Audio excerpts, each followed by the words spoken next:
નમસ્કાર ખેડૂત મિત્રો, હું કૃષિ ઇન્ડિયા કોર્પોરેશન લિમિટેડ કંપનીમાં આ બધા ખેડૂત મિત્રોનું હાર્દિક સ્વાગત કરું છું.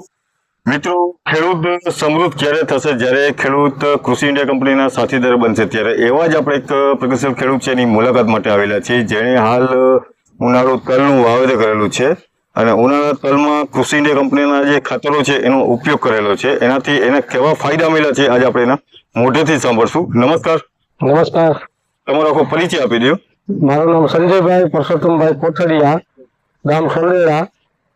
સંજયભાઈ, આ વખતે તલ છે એ કેટલા વીઘાના વાવેતર કરેલું છે? મેં 8 વીઘાના તલ વાવેતર કરેલ છે. 8 વીઘાના તલ વાવેતર. એમાં પાયામાં તમે કયા કયા ખાતર નાખેલા છે? પાયામાં એનપીકે બાયો એનપીકે, હા, પછી બ્લેક કાર્બન અને પેલો માઇક્રોરાજા અને ઓલે પોલીસલ્ફેટ.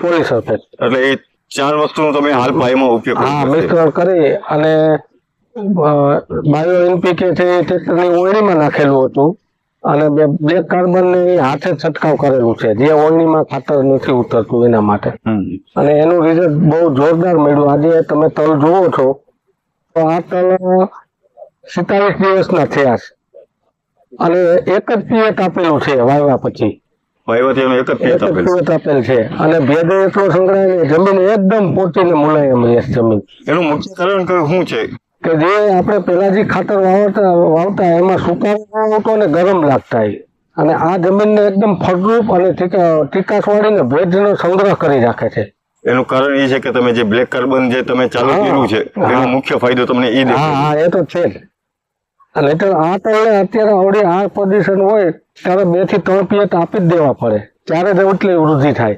આજે તમે છોડને જો તો એક છોડ નબળો નથી, ટોટલી છોડ એટલી જોરદાર એની વૃદ્ધિ, એનો કલર, એનો ગ્રોથ. એટલે હું ખેડૂતને એ જ ભલામણ કરું છું કે તમે ICL ના કૃષિ ખાતર વાપરો. કૃષિ ઇન્ડિયા કંપનીના ખાતર વાપરો તો એમાં બેનિફિટ છે જ, 100% બેનિફિટ. અને આપણે આ અનુભવ ક્યાંથી ચાલુ કર્યો હતો? આપણે મેં જગદીશભાઈ રાજાણી સર્ડર ફર્ટિલાઇઝરમાં એની મુલાકાત થઈને એને મને કીધું કે તમે આનો વપરાશ કરો સંજીવભાઈ એક વખત. મારે આના પૈસા પણ નથી જોતા, એક ડોઝ તમે વાપરો. અને મેં પહેલા ફર્સ્ટ ટાઈમ ઓગસ્ટમાં મગફળીમાં એનો પહેલો ઉપયોગ કર્યો હતો અને એમાં મને રિઝલ્ટ 100% દેખાણું. ત્યારથી સુધી આજે મેં શિયાળુ પાક લઈ લીધો અને આ ઉનાળુ પાક લીધો. એમાં ટોટલી કૃષિ ઇન્ડિયાનું જ બધું પ્રોડક્ટ હું વાપરું.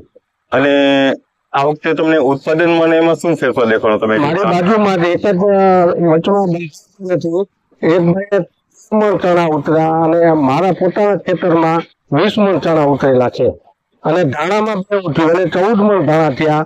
મારા 17.5 મણ ધાણા થયા. એટલે આ ખાતરથી એટલો બધો તમને ફાયદો. અને પ્રોબ્લેમ, પહેલો પ્રશ્ન ખેડૂતને અત્યારે જે સુકારો આવે છે એ આ ખાતર નાખવાથી સુકારો ક્યારેય આવતો નથી. તમે ખૂબ જ સરસ એવો અભિપ્રાય આપ્યો, બદલ ખૂબ ખૂબ આભાર તમારો. આપણે ફરીથી પાછી મુલાકાત લેશું જ્યારે ફ્લાવરિંગ સમય આવશે ત્યારે. ઓકે.